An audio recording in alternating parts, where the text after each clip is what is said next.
E por falar nisso, vamos falar do Roberto Jefferson.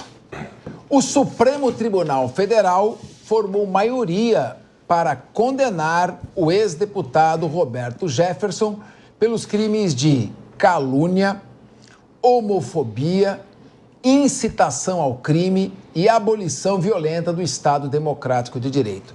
O presidente da Corte, Luiz Roberto Barroso, além dos ministros Flávio Dino, Dias Toffoli e Gilmar Mendes, seguiram o relator Alexandre de Moraes pela pena de 9 anos, 1 mês e 5 dias de prisão. Cristiano Zanin concordou com a condenação, mas pediu uma pena menor de 5 anos, 2 meses e 28 dias de prisão. Muito bem, algumas questões que eu queria colocar aqui, meu querido amigo João Belucci. Primeiro, por que o Supremo Tribunal Federal é competente para julgar esse caso se Roberto Jefferson não tem foro privilegiado? Ele não era político, não era do crime, na época do crime, e nem é político agora. Número 2, ele praticou crimes gravíssimos de incitação, segundo o Supremo, e recebeu 9 anos. Há pessoas que entraram desarmadas, não praticaram danos dentro do prédio do Supremo ou do Congresso Nacional do Palácio Planalto, estão condenados a 17 anos. Seria o caso de despedirem também um rebaixamento desta pena? E terceiro, aí é pessoal. Eu estou cada vez mais entusiasmado com a atuação do ministro Cristiano Zanin. Eu lembro que eu estava aqui no Tá na Roda, quando o presidente Lula foi nomeá-lo, e fui colocado numa saia justa. Quando me perguntaram se era correto o presidente nomear o seu advogado, eu falei, ministro, eu tenho palpite que o Cristiano Zanin será um dos melhores ministros do Supremo Tribunal Federal. Um abraço a você, Cristiano Zanin. Eu queria te ouvir sobre isso, competência originária do Supremo e se a pena autoriza a redução daqueles que receberam 17 anos. Pois é, vira uma jurisprudência, né, Capês, para esse caso das pessoas que sem arma, sem possibilidade alguma material, teriam tentado abolir o Estado Democrático de Direito.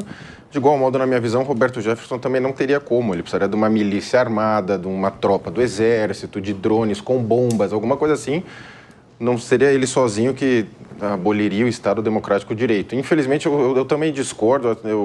Não, no seu caso foi uma pergunta, né? Eu não concordo que o STF tenha foro para julgar o Roberto Jefferson, mas me parece que quando o caso é midiático, aí é Supremo. Quando não é midiático, aí pode usar as outras instâncias do Judiciário tranquilamente. É evidente que ele atirou contra uma viatura da Polícia Federal, atirou em policiais, esse foi o crime dele.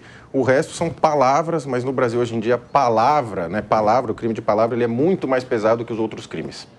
Meu querido Rodolfo Maris, abolição do Estado Democrático de Direito de dentro de casa e falando, mas eu quero te ouvir. Eu vou na carona do Belucci, quando disse que foi um crime grave, ele atirou contra a Polícia Federal. A gente consegue compreender isso, pessoas na rua são presas por um crime muito menor. Ele atirou contra os policiais e uma viatura da Polícia Federal na porta da casa dele. Mas não seria outro crime? Ou seria atentado ao Estado Democrático dele? Ele atirou na Polícia Federal. Esse é o único crime. Esse é o único crime, eu concordo, porque eu falei que eu concordo com o Belucci aqui, vou me atentar a esse único crime que eu sei. Porque o resto são interpretações. O que eu sei, o que eu posso falar aqui dentro da interpretação é o crime onde ele atirou nos policiais. E isso sim, para mim, foi um crime. Agora, todos os outros crimes que estão tentando imputar requerem um pouco mais de análise da minha parte, Capês. Agora, é claro que o Guido Palomba, que é o maior psiquiatra forense do Brasil, um dos maiores do mundo, se estivesse aqui, me ajudaria a sanar esta dúvida. Mas nós temos aqui a professora Deise Chiocari, com a sua experiência, seu tirocínio e sua cultura psicológico-filosófica. Roberto Jefferson não seria um típico caso de semi-imputável?